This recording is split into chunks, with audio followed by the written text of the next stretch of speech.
Well যেহেতু teaser release হয়ে গেছে, এই টিজারের মধ্যে অনেক সারপ্রাইজ আছে। আমি বেসিক্যালি হচ্ছে যে ক্যারেক্টার প্লে করছি, আমার ক্যারিয়ার একটু ডিফারেন্ট ক্যারেক্টার বলা যায়। আমি যে ক্যারেক্টার প্লে করছি তার নাম হচ্ছে রক্সি। অনেক বড় সারপ্রাইজ ওয়েট করছে। টিজারে হয়তোবা এক দুই সিন দেখে অনেকে বুঝতে পারবে না যে আসলে কি হতে যাচ্ছে। পুরো সিনেমা দেখার পরে মানুষ বলতে পারবে যে আসলে কি হচ্ছে। সো মানে একটু সারপ্রাইজিং ক্যারেক্টার বলা যায়। আহ, এই সম্পর্কে আমি বেশি কিছু বলবো না। আর ডিরেক্টরের পক্ষ থেকে আসলে নিষেধাজ্ঞা আছে, তো যতটুকু বলার দরকার আমি সেটাই বলবো। ওয়েল, এখন যে জিনিসগুলো আমরা দেখে আসছি যে অনেক বড় বাজেটের সিনেমাগুলো হচ্ছে, এর মাঝে আহ, আমরা যে সিনেমাটা আনছি, বেশ এটা আমরা ক্রিয়েটিভ লেভেলটাকে দেখানোর জন্যই আসলে আমাদের এই সিনেমাটা করা হয়েছিল।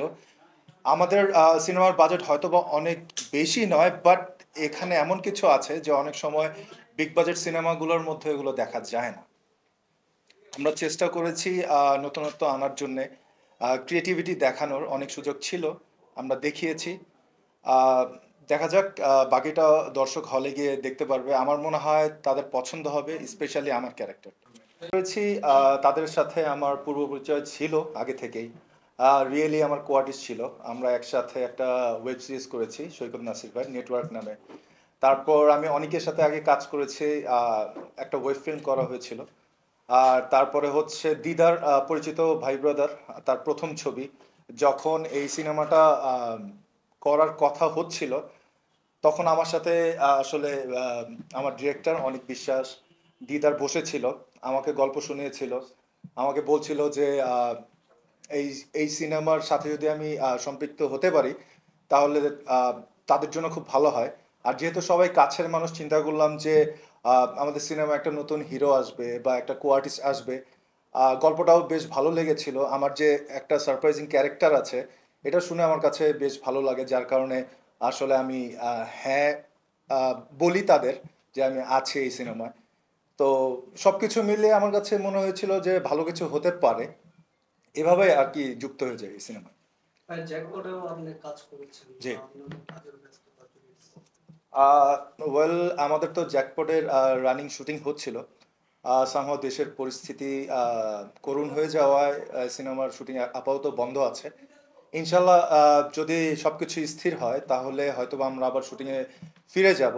তাছাড়া আমার সোলমেট নামে একটা সিনেমা আছে, পোস্টের কাজ চলছে। আমাদের ইচ্ছে আছে, চেষ্টা করব আমরা জানুয়ারি ফেব্রুয়ারির দিকে রিলিজ করতে।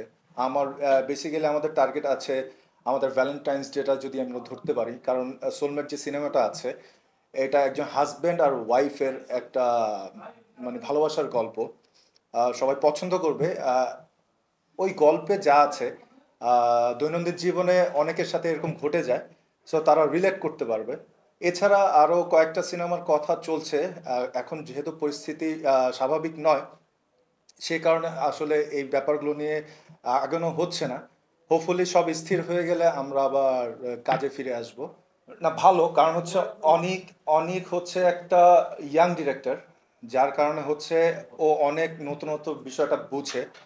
আর যাদের যারা নতুন সিনেমাতে আসছে, তারা অনেক কিছু চিন্তা করেই আসছে যে এই সিনেমা ইন্ডাস্ট্রিতে টিকে থাকতে হলে ক্রিয়েটিভ হতে হবে মাস্ট একজন পরিচালকের। অনেকের মধ্যে সেই বিষয়টি আছে। আমি যখন প্রথমে ওর সাথে কাজ করেছি, আমি দেখেছি যে ও অল্প সময়ের মধ্যে খুব সুন্দর করে আসলে আর্টিস্টদেরকে সিন বুঝাতে পারে বা ও কি চাচ্ছে এগুলো তুলে ধরতে পারে। এটা একটা পরিচালকের অনেক বড় গুণ। আর যেহেতু সিনেমা করছে, প্রথম সিনেমা, সেই আশা নিয়েই আমি তার সাথে সম্পৃক্ত হয়েছিলাম। আর ওর ফিল্মে যেহেতু ওর প্রথম কাজ, প্রথম ফিল্ম, আমার কাছে মনে হচ্ছে আহ, অনেকের জন্য এটা বেশ বড় একটা সুযোগ। আহ, সে তার মেধা সবার কাছে তুলে ধরতে পারবে। আমি আর্টিস্ট হিসেবে তার সাথে কাজ করে হ্যাপি। সবসময় বলে আসছি, আমাদের দেশের টেকনিশিয়ান যারা আছেন, পরিচালক যারা আছেন, তারা তুলনামূলকভাবে অন্য দেশের পরিচালক বা টেকনিশিয়ানদের তুলনায় আহ, এগিয়ে বলতে পারবো। কারণ হচ্ছে আমরা যে বাজেটে সিনেমা করি, আমরা সেই সিনেমাগুলো দিয়ে বাইরের সিনেমার সাথে তুলনা করি অনেক সময় যে হ্যাঁ আমাদের এই সিনেমা যদি কিছুদিন আগে যে তুফান রিলিজ হয়েছিল রায়হান রাফি, সে কিন্তু যে বাজেটে যে সিনেমা বানিয়েছে আমরা অনেক বলিউড বা তামিল সিনেমাগুলো দেখে আসছি যে এই প্যাটার্নের বা এই লেভেলের তাদের বাজেট আরো অনেক বেশি থাকে, তারা হাত খুলে কাজ করতে পারে। আর আমাদের যে সীমিত বাজেটের মধ্যে রায়হান রাফি যা করেছে এতেই বোঝা যায় যে আসলে আমাদের টেকনিশিয়ান ডিরেক্টররা কি করতে পারে। সো আমার মনে হয় না এর চেয়ে ভালো এক্সাম্পল হতে পারে। বাজেটের কোনো সংকট মনে করছেন? ডেফিনেটলি বাজেটের স্বল্পতা তো সবসময় থাকেই আমাদের দেশে। আর এখন একটু ক্রাইসিস থাকছে কারণ দেশের পরিস্থিতির কারণে অনেক কিছু স্টপ হয়ে আছে। অনেকে দেখা গেল সিনেমাতে লগ্নি করতে পারছেন না এই মুহূর্তে। বাট আমার মনে হয় যে সবকিছু স্টেবল হলে আমার মনে হয় যে সবকিছু আবার স্বাভাবিক হয়ে যাবে। সিনেমা আবার পরিচালক বাড়বে, প্রযোজক বাড়বে, তো সিনেমা আবার হবে।